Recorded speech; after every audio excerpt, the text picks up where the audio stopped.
सल्लल्लाहु अला हबीबिही मुहम्मद व अला आलिहि व अस्हाबिही अजमाइन। अस्सलाम वालेकुम माय यूट्यूब फैमिली, कैसे हैं आप सब? आई होप आप सब ठीक ठाक होंगे, खैरियत से होंगे, मज़े में होंगे। हम भी अल्हम्दुलिल्लाह बिल्कुल ठीक ठाक हैं, खैरियत से हैं, मज़े में हैं। उम्मीद दुआ है कि अल्लाह ताला आप सबको शाद और आबाद रखें, जहाँ आप कदम रखें अल्लाह आपके लिए खैर और आसानी का मामला फरमाए, आमीन सुम आमीन। शुरू करते हैं आज का व्लॉग। और सबसे पहले आप सबको जुम्मा मुबारक, और जुम्मे की सुन्नतें अदा करना मत भूलिएगा। गुस्ल करना, खुशबू लगाना, नमाज़ पढ़ना, सूरह कहफ पढ़ना, दुरूद पाक की तस्बीह करना, नाखून काटना, इन सारी चीज़ों को याद करिएगा और याद रखिएगा और इनको करना मत भूलिएगा। और साथ ही मेरे चैनल को सब्सक्राइब कीजिएगा, वीडियो को लाइक कीजिएगा, एंड तक क्लास भी देखिएगा। तो जनाब, वीडियो के स्टार्ट में ही मैं आपके साथ एक हैक शेयर कर रही हूँ कि अगर तो आपके तकिए का कवर जो है ना वो आपके तकिए से बड़ा है, तो फिर आप उसको किस तरह फ़िक्स कर सकते हैं बगैर किसी सेफ्टी पिन के, बगैर किसी चीज़ के। उनके सेफ्टी पिन के साथ ख़तरा बहुत होता है, बच्चे होते हैं छोटे छोटे। अगर आप इस तरह सेफ्टी पिन के साथ फ़िक्स करेंगे तो वो खुल जाए, खुदा ना खास्ता बच्चों को लग जाए या आपको लग जाए, तो इससे काफ़ी नुकसान हो सकता है। तो ये जो हैक है ना, ये बगैर किसी चीज़ के, बगैर किसी सेफ्टी पिन के इतने अच्छे से वर्क करता है। आपने तकिए के कवर को बहुत ईजीली फ़िक्स कर सकते हो। आप देख सकते हैं कितने अच्छे से फिक्स हो गया और ये लग ही नहीं रहा कि तकिए का कवर जो है ना वो बड़ा है। तो बस आज जुमे का दिन था, मैंने क्लीनिंग करनी थी, बिकॉज़ मैं इतने दिन से आपको बताया कि मेरा हाथ जो है ना वो काम नहीं कर रहा था। तो मैं जो है ना बस ऊपर ऊपर से सफाई कर रही थी, डीप क्लीनिंग मेरे से हो ही नहीं पा रही थी। और मेरी आदत है कि मैं डीप क्लीनिंग किए बगैर नहीं रहती। मैं जब भी सफाई करती हूँ ना, तो मैं सारी चीज़ें हटा के, हर चीज़ आगे पीछे करके मैंने सफाई करनी होती है।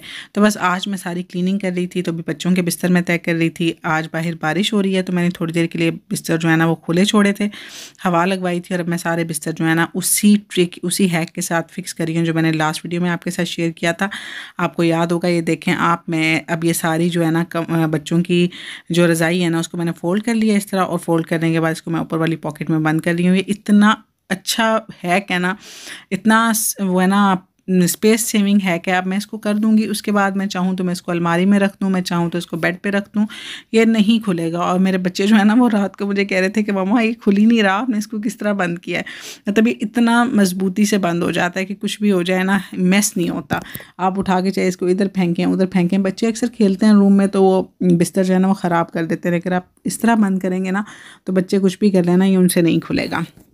और दूसरी बात यह कि आप इसको ऐसे ही उठा के, अगर आपके पास बॉक्सेस हैं तो आप बॉक्सेस में रख दें, अगर आपने कबर्ड में रखना है तो कबर्ड में रखते हैं। और ये इतनी थोड़ी जगह लेगा ना कि आप एक ही जगह पे काफ़ी ज़्यादा चीज़ें जो है ना वो सेव कर सकते हैं।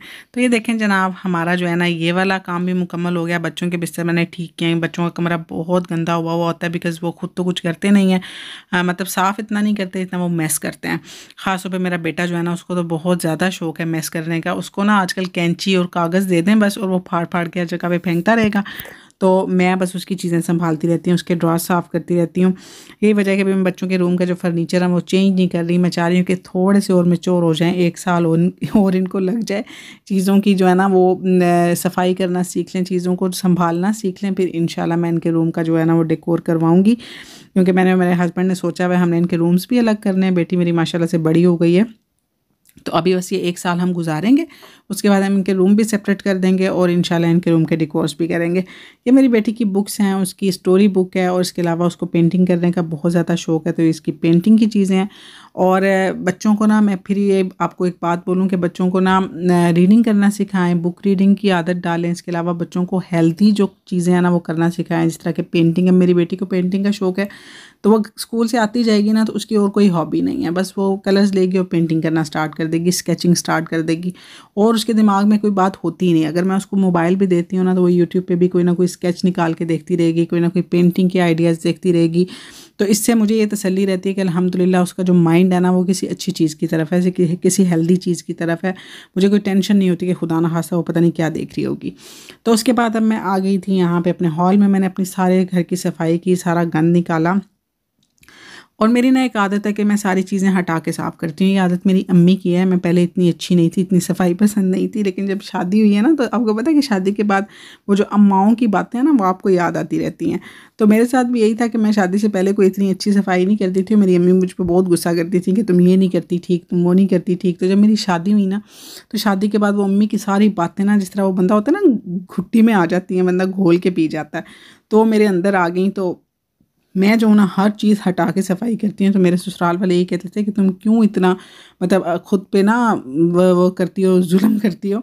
मैं बल्कि ऐसा करती थी कि मेरे जो होते हैं ना पेटियों के ऊपर ट्रंक पड़े हुए होते हैं, जो अटैची केसेस पड़े हुए होते थे, मैं उनको भी खुद ही उतार के ना बगैर किसी हेल्प के, तो मैं उनको भी इसी तरह खुद साफ़ करती थी। मुझे किसी की हेल्प की ज़रूरत नहीं होती थी। तो शायद इसी वजह से ना इतना वो वज़नी काम कर करके मेरे बाजू का मसला हो गया। तो अब मैं सोचती हूँ कि मुझे नहीं, वाक़ई नहीं करना चाहिए था बगैर किसी की हेल्प के। बल्कि यहाँ पे भी हस्बैंड अक्सर नहीं होते ना, तो यहाँ पे हमारे जो बच्चों के बैग्स हैं वो हमने कबर्ड्स के ऊपर रखे हुए हैं।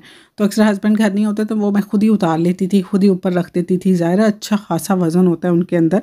तो ये सारे काम करने की वजह से ना तो मुझे लगता है कि मुझे ये सारा इशू हो गया है। लेकिन अभी भी मेरी आदत नहीं गई। मुझे अपने हस्बैंड से डाँट पड़ती है कि तुम क्यों इतनी वज़नी चीज़ें घसीटती रहती हो। लेकिन ना मेरी तसल्ली नहीं होती। बस मुझे ना अपनी अम्मा की तरफ से ये आदत पड़ी हुई है कि मैं ना जब तक चीज़ें उठा के उनके नीचे से अच्छी तरह से सफाई ना कर लूँ तो मेरी तसल्ली नहीं होती।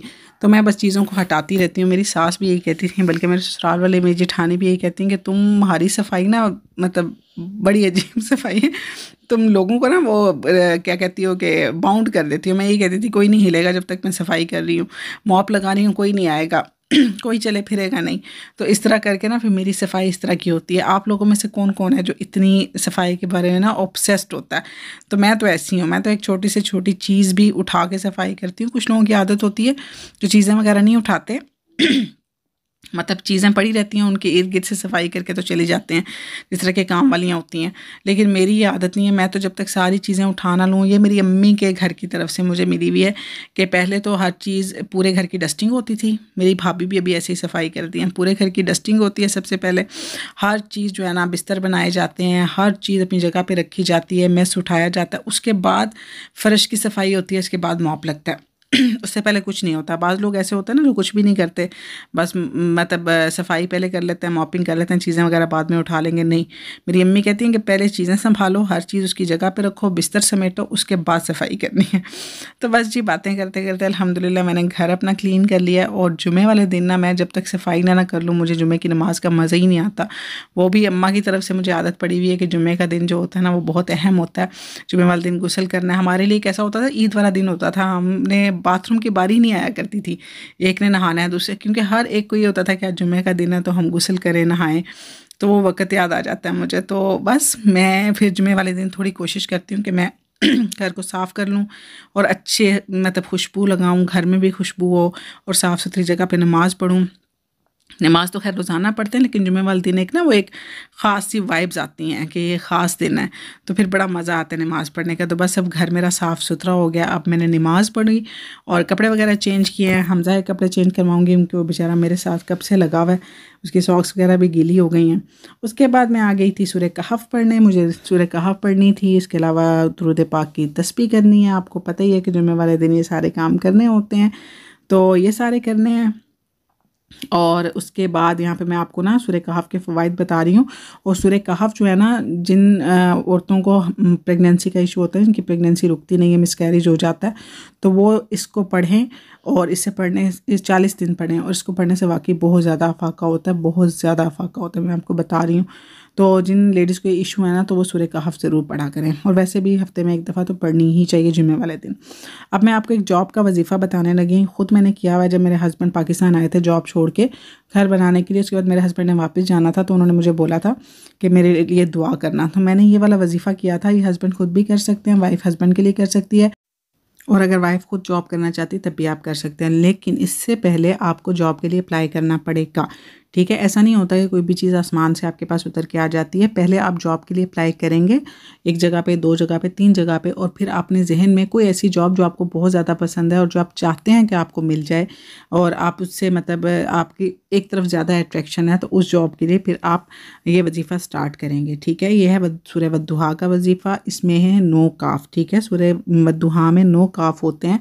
आपने अव्वल व आखिर 3-3 दफ़ा, 5-5 दफ़ा, 11-11 दफ़ा, जिस तरह आपको ईजी लगता है आपने दुरूद पाक पढ़ लेना है। चाहे अगर आपको ज़्यादा चाहिए तो आप इससे पहले 2 नफल हाजत के ज़रूर पढ़ें, और उसके बाद आपने पढ़नी है सूरह वद्दुहा पढ़ना शुरू करनी है। और इसमें 9 काफ हैं, एक काफ, दूसरा काफ, ठीक है, मैं आपको बता रही हूँ, तीसरा काफ, उसके बाद है जनाब ये चौथा काफ, ये है साथ में 5वां काफ, उसके बाद ये छठा काफ है, ये 7वां काफ है, और ये है 8वां काफ और ये सबसे नीचे आ गया 9वां काफ। हर काफ पे आपने रुकना है और 9 दफ़ा या करीम आपने पढ़ना है और उसके बाद आपने इसको ख़त्म करके फिर आखिर में दुरूद पाक पढ़ के आपने अपनी दुआ करनी है। आप चाहें तो इसको सिर्फ फजर की नमाज़ के बाद पढ़ लें, चाहें तो हर नमाज के बाद, बेहतर है कि हर नमाज के बाद पढ़ लें। छोटी सी आयत तक अपने मोबाइल में कर लें सेव, वहीं पे नमाज पे बैठे बैठे आप इसको पढ़ें। और ये 9 काफ वाला जो वजीफ़ा है ये जॉब के लिए बेस्ट है। ये मैंने खुद आजमाया हुआ है 2 दफ़ा। मेरे हस्बैंड एक दफ़ा आए थे जब हमारी शादी थी, तब भी जॉब छोड़ के आए थे, मैंने यही वजीफ़ा किया था और जो जॉब वो चाहते थे उनको वही मिली थी। और उसके बाद जब वो हमारा घर बनाने आए थे पाकिस्तान, तब भी वो जॉब छोड़ के आए थे, तो तब भी मैंने यही वजीफ़ा किया था और तब भी उनको उनकी मर्ज़ी की जॉब मिली थी। तो इंशाल्लाह ये आपके लिए वर्क करेगा। उसके साथ एक और आयत मैं आपको बता रही हूँ, वला सौफ़ युअतीका रब्बुका फतर्दा। यही सूरह वद्दुहा की आयत है कि बेशक अनकरीब अल्लाह तुम्हें इतना देगा कि तुम राज़ी हो जाओगे। इस आयत को मुसलसल आपने पढ़ते रहना है। मुसलसल मतलब जब भी आपको याद आए आप इसका विर्द करना शुरू कर दें और इसके मतलब को, इसके मीनिंग को अपने जहन में रखें, ठीक है। इसको तर्जुमे के साथ अपने माइंड में लेके आना है, सिर्फ आयत को नहीं पढ़ना है। इसका जो तर्जुमा है ना वो आपके लिए बेस्ट है, ठीक है। वैसे भी अगर आपको डिप्रेशन हो रहा है, एनजाइटी हो रही है, स्ट्रेस है किसी किस्म का, तो इस आयत को जो कहते हैं ना, बुजुर्गान दीन कहते हैं कि आप इस आयत को ज़्यादा से ज़्यादा पढ़ें, क्योंकि इस आयत का जो तर्जुमा है ना वो आपको हील करता है, वो आपको उम्मीद देता है, वो आपको मायूसी से निकालता है कि बेशक अनकरीब अल्लाह आपको इतना अता करेगा कि आप जो है ना वो राज़ी हो जाएंगे। तो इससे बेहतर क्या है, ठीक है। ये चीज़ आपको होप देती है, ये आयत आपको होप देती है। तो अल्लाह ताला हम सब की नेक जैस हाजात पूरी करें, अल्लाह हमारी मुश्किलें दूर करें, अल्लाह हमारे लिए आसानियाँ करें, अल्लाह हम सब को अपने हिफ्ज़ व अमान में रखें। और बस इसके साथ ही अपनी वीडियो का एंड करती हूँ। मिलूँगी आपसे नेक्स्ट वीडियो में। मुझे मेरी फैमिली को रखिएगा दुआओं में याद। अल्लाह हाफिज़, बाय बाय।